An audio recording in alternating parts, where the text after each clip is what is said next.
Welcome to This Week in Auburn Sports. I'm Plainsman Sports Editor Eric Wallace. With me today is Plainsman Assistant Sports Editor David McKinney. First video of the semester. It's good to be back. Got some new faces. Kyle has moved on. David will be joining us most weeks. I guess we'll start it off with basketball. Last night we saw the Tigers go down to Gainesville, and it's a tough performance. More of their road woes continued. Yeah, it was a pretty tough performance in the first half, much like the Vanderbilt game. Came out flat, nothing really, creating some good shots, getting some good possessions on offense, but really just it came down to shots weren't falling, Yeah. I think Tigers shooting it about 33% from the field and 6 of 18 from 3.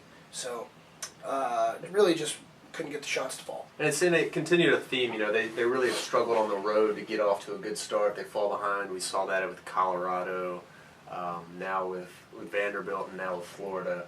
They're just a different team on the road, and it's hard to say it because it's early in the SEC season, but getting road wins in the SEC is key if you're going to make any kind of noise in the postseason. And we just haven't really seen them that they'd be able to get the same kind of offensive flow away from Auburn Arena. Definitely needs to improve before Pearl and the team head to Rupp Arena to play Kentucky. Yeah, that could get ugly, but we'll see. They return home. They got a 2-game homestand, I think. They play South Carolina Saturday. So that'll be a good chance to get back on the winning track. So South Carolina's not one of the stronger teams in the league, but obviously Frank Martin's team, they're going to play tough, so it won't be easy for the Tigers to get a win there. In other news, it's a big recruiting weekend on the Plains. Got a number of blue-chip recruits coming in. I've seen some people referring to it as the biggest recruiting weekend in Auburn history. Yeah, I don't know if they're blowing it out of proportion, but there's a ton of talent on campus this week. Yeah, several 5-stars. Byron Cowart, maybe the best defensive lineman in the country. He's going to be a key part of any recruiting class, but a lot of people think, if the Tigers can land him, if he can get in there with Coach Muschamp and Coach Malzahn, if they can land him, then he'll do a little bit of recruiting of his own and bring a lot of other players like C.C. Jefferson and possibly Martez Ivey, who's the #1 overall prospect. But yeah, it's no doubt it's a huge weekend. Absolutely, and you got to love that the coaches, at least from an Auburn fan standpoint, it looks like they're addressing the needs on the defensive side of the ball. You mentioned Cowart, C.C. Jefferson, Terry Beckner Jr., Jeffrey Holland. That's just going to solidify the defensive line that we saw was getting pushed around at the end of the season a lot. And if they don't even have to land all the guys. If they land one or two of them, Carl Lawson returning, Montravius Adams becoming a junior, it sets up for the defense to really improve, especially with Will Muschamp and his all-star coaching staff, getting a hold of them and coaching them up. Speaking of the coaching staff, Auburn pulled away Lance Thompson, linebackers coach from Alabama.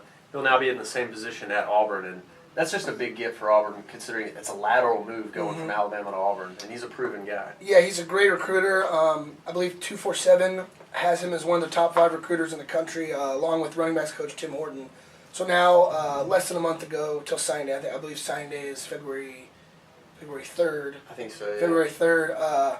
That gives Auburn 2 of the top 5 recruiters in the country, which is, especially with a weekend like this, getting those guys in here right before this, that's a huge advantage and should end up paying dividends. Absolutely. Auburn's coaching staff is just getting to a point where they've got all-star recruiters all over the board. So moving forward, it'd be a surprise if the talent wasn't great from here on out.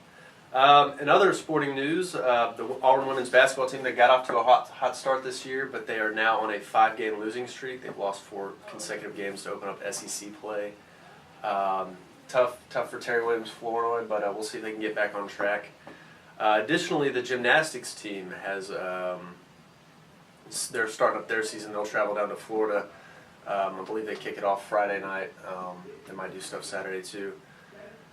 But other than that, that's all we got for this week. If you're around campus, be sure to pick up a copy of the Plainsman this week. Got good stuff on the incoming recruits who are visiting. And additionally, we have a profile of Alex Thompson. I know that you wrote. Yeah, his return to the team. It's a thin team, but his coming back along with the addition of Trayvon Reed has made for some good depth. And Pearl spoke how it's improved practices and given them more bodies to go up against. So should get better from here. Yep, you would have to think that he would help in some sense. So that's all we've got from This Week in Auburn Sports, but be sure to tune in next week. I don't have a pen.